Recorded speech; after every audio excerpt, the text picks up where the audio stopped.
Are you a team leader that is burned out trying to get your team members to do just the bare minimum to be able to be successful in the real estate business? Well, if so, this video is for you. My name is Jared Davis, and this is another video of Mega Agent Academy, where we teach agents to grow beyond the burnout, to build wealth for the future, and to dominate in the market. If you haven't already, please don't forget to like and subscribe for all of our coaching videos. We also do live coaching calls every Monday at 1 p.m. Eastern. You'll find some of the info below in the video, and you're welcome to join us on those. Or if you want to look at what it looks like to partner with us, you're welcome to reach out to me on Instagram, Jared Davis RE.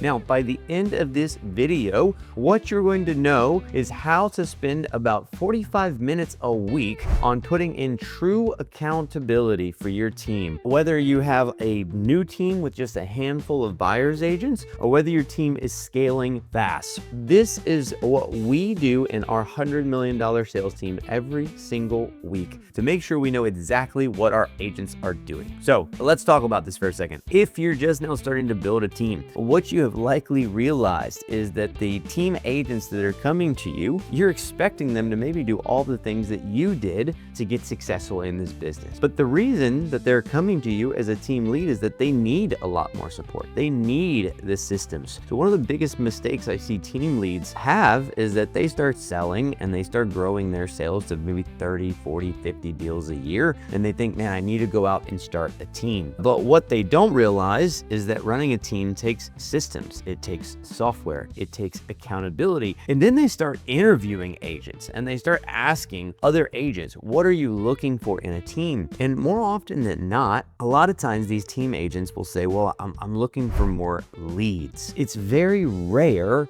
that a team agent comes to you and says, what I'm looking for is accountability. But really, accountability is what most agents need at the end of the day, because they don't know what they should be doing to stay consistent. And typically they need someone to stay on them to make sure that they are doing the things they need to do to stay consistent. So for us, we run a very easy scoreboard for our agents, and our team's a little big now. We're at about 30 agents. We're growing to about 50 agents. So we actually split our meetings up into two different meetings. We call them morning huddles. Now, I run a morning huddle for my team 3 days a week. I run it on Tuesday, I run it on Wednesday, and I run it on Thursday. Some teams out there will do something similar 5 days a week. I just find that I don't really want to come in on a Monday and start doing this right after the weekend. And I find by Friday, a lot of agents, if they're going out of town, if they have weekends away, if there's holidays, things like that, it gets really hard to have consistency where everybody's making every single huddle. So for us, we do Tuesday, Wednesday, Thursday. You may want to do it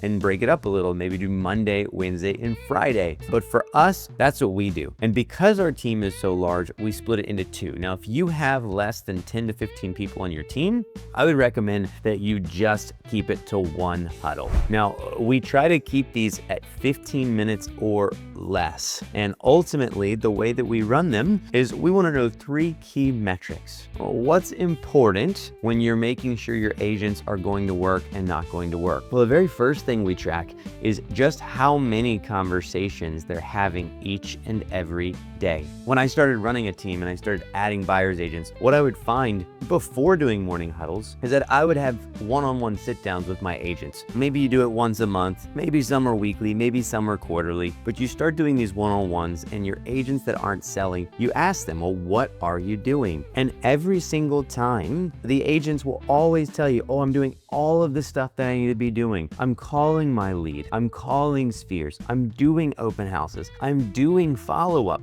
I don't know why I'm not selling. Well, the second we started doing morning huddles, we were able to see right then and there the agents that were putting in the work and the agents that weren't. And some agents would just lie by saying that they were doing what they need to be doing, but a lot of times it's a lot more honest than that. Agents just don't know how much they need to be doing. So they think that they're going to work every day. They think they're making the calls and follow up, but they're just not doing enough of it. So I'm going to give you some easy metrics to remember. And as a team lead, you may already be aware of these, but these are just simple rule of thumb numbers. For each agent that has 50 conversations, out of those 50 conversations, they're likely to get one appointment. And out of those appointments, out of 3, they're gonna get 1 sale. So the reality is that an average team agent sells about 12 houses a year. And so if you're running a team right now, you have to ask yourself, is my team selling less? Are they hitting that average? Or are they selling more? And if you're doing more, that's fantastic. But the reality is most teams I talk to, that is not the case for most of their agents. So we know that a non-team agent only sells about 4 houses a year on average. So we can essentially do triple the sales for our team agents, which is gonna make them more money, but we need them to be doing the bare minimum. So we set a standard of at least 50 real estate conversations each and every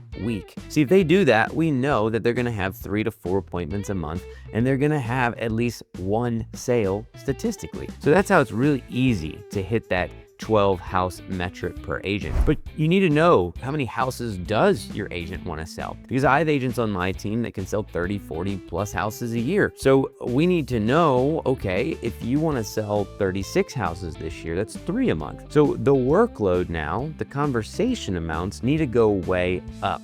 So I promise, if you just incorporate that first question, that first metric for tracking, how many conversations are you having each day, and you count them and you tally them and you track them for the quarter, you will be amazed at just how easy it is to predict how much each one of your team members is going to sell. It's also very easy because you have someone on your team that says, I want to sell 24 houses this year, and they're consistently turning in 50 conversations a week. Well, you know the metric. So you can say, hey, you want to do double what you're doing currently, you need to double these conversations. Now, as agents get better at conversion, as they grow in the business, as their clientele becomes referral clients, or maybe higher end clients, or they just get better skilled at talking on the phone, I'll give another metric, and that is if your agents can keep their real estate conversations to 2 minutes or longer. So they're going to do 2-minute plus conversations. With the same metric, 50 of those conversations a week will actually equate to 36 deals per year. So they can triple their production by just staying on the phone longer. So that's another thing that may be nice to track. Not only how many real estate conversations did you have, but how many of those conversations were over 2 minutes. Now, again, the agents have to have some accountability to be able to track their minutes and their conversations, or if they're at least just making all of their calls out of the CRM, whether you're using Sierra or Follow Up Boss or whatever you may be using, if they're calling out of the CRM, then you can actually track that. You can see their dials out, you can see their conversations, and you can see the length of those conversations. We as a team don't really track our outgoing dials. And again, it's not a bad metric to track if you know you have to make X amount of calls to get X amount of conversations to get X amount of appointments. But all I really care about is the conversation. So if somebody wants to crank the phones and hit something like Vulcan 7 and Circle Prospect or Call Expireds, and they want to make 200 calls a day to get 20 people on the phone, I'm good with that. But I'm also good if they go to an open house and they do 2 hours and talk to 10 people in there and they don't make any dials. They just have to hit their conversations. Now, the next thing we normally ask within these morning huddles is, what was your real estate win yesterday? Now, on Tuesdays, keep in mind, it's been an entire weekend. We've had Thursday, Friday, Saturday, Sunday. So Tuesday is normally a longer huddle than Wednesday and Thursday because we're checking in for the weekend. But it's really nice because you're gonna see, are your agents working from Friday to Sunday and Monday, right? That weekend should be some of the busiest time in real estate, yet you'd be amazed how many agents take their foot off the gas going into the weekend. And it really shouldn't be that way. So by asking them, what was your real estate win, whether it was Monday or you're checking in for the weekend, you get to see, what did you accomplish that is moving your business forward. Now, if you're sitting there saying, hey, what is your win every single day? And every single day you've got an agent that's saying, I didn't have a win today. I didn't get anybody pre-approved. I didn't set up any appointments. I didn't have enough conversations, right? So you know you have a problem now and can attack it. So you remember I talked a few minutes ago about I used to meet with these agents. They used to say, oh, I'm doing everything I need to. Well, now if I can sit down with you and every single week you're only logging in 17 conversations of 50, I know that that's the issue. I've got to get your conversations up if you're going to sell any houses, because anything less than 50, it's not the same metric of 50 to 100 or 100 to 150. If you're only putting in 25 conversations a week, it's very likely you're not going to sell a house every other month. It's just likely that you're not moving enough and doing enough consistency to sell anything. So maybe you get lucky and you sell 1 or 2 houses a year, but that's not what we're looking for if we're running a team. Do you want a below average team agent? Do you even want an average team agent at 12 houses a year? Or do you want that agent that's going to sell 20, 30, 40 houses a year, right? What are you trying to build? So you have to figure that out. The last thing we ask them is, what's your real estate goal going to be for the day? Because again, Zig Ziglar always said, you can be a wandering generality or you can be a meaningful specific. So my agents that come in and say, oh, I just want to have 10 conversations today, that's my goal. Well, of course that's your goal. You know you have to have 50 conversations every single week. So 10 conversations a day and taking maybe a day off for the weekend, that's just doing the bare minimum, 50 or 60 conversations. That's not a real goal. That's just a wandering generality. So I like my agents to come and be specific. I'm going to be dialing expireds today, and it's my goal to have at least 1 listing appointed by the end of the day. Or I'm doing an open house and I'm doing follow-ups on all of them. My goal is to have a buyer brokerage agreement signed by the end of the day, or to set up a buyer consult. My goal is to have 3 appointments set this week so that I know I can get a deal every single week this year. Those are concrete goals. And what you will see is the agents that don't come in with hard goals and they don't track their numbers well and they don't have real estate wins going on, they're typically going to see the other agents that do have these things succeeding. And 1 or 2 things is going to happen. They're either going to say, wow, I really need to replicate this because everyone's seeing the metrics now. They see what's successful, or they will weed themselves off the team. Now, just so you know what we do as far as accountability within that accountability, we give our agents the option to miss morning huddle 3 times a month. Now, once they've missed huddles over 3 times, unless there's some extenuating circumstance, right? They're on vacation, they're really sick, whatever it is. Once they've missed those 3, we remove them from leads and we normally remove them from the huddle. So we're essentially saying, if you don't show up, you're going to lose our support. We may not fire you off of the team right away, as we have some people within our team that aren't plugged into leads. They're not plugged into Huddle. They're not plugged into our systems, and we allow them to stay and sell what they want to sell,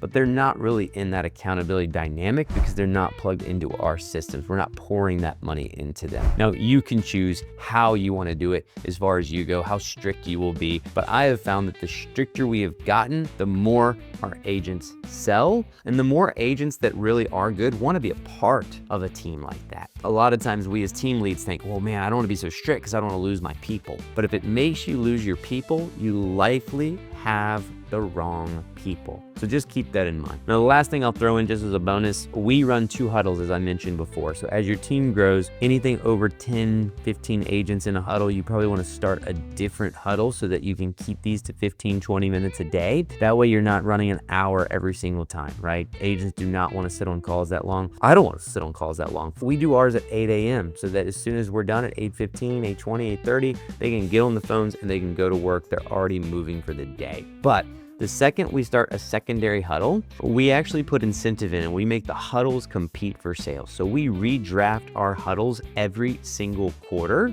And the huddle that sells the most houses, I take $1,000 and I split it between the huddle according to their sales. So if you're in the winning huddle and you sold nothing, you don't get anything. You didn't contribute to the sales of that huddle. But if you did 40% of the sales in that huddle, you're gonna get a $400 bonus check that quarter. And that goes a long way for people, right? It makes them feel good to be in the winning huddle. It makes them feel good to have been the winning salesperson within that huddle. And any amount of bonuses that you give your people, it's great, right? Someone could end up making a couple grand a year off of just bonuses in our huddle. And in all honesty, we're already paying for everything other than their monthly EXP fee at $85. So it's really only costing them about $1,000 a year to be in the business, and they could get that covered just from huddles. Or they make enough where the transaction coordination fee that gets charged on their deals, that stuff gets covered. So just keep those things in mind to incentivize, to encourage, right? We're not there to beat people down if they're not hitting their numbers, but we have to have a transparent view of, are our agents doing the bare minimum to stay in the business?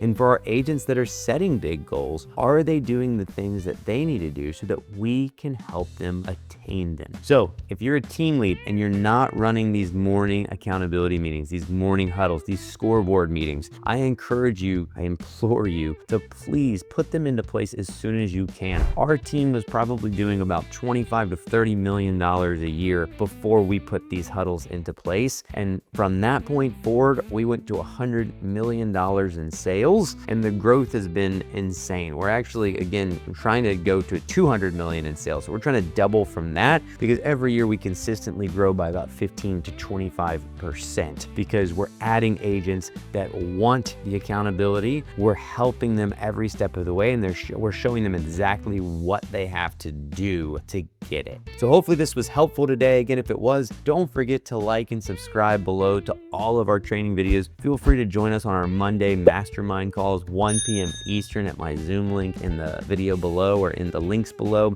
And again, follow me on social media, Jared Davis RE, and we'll see you back here next time for another video of Mega Agent Academy.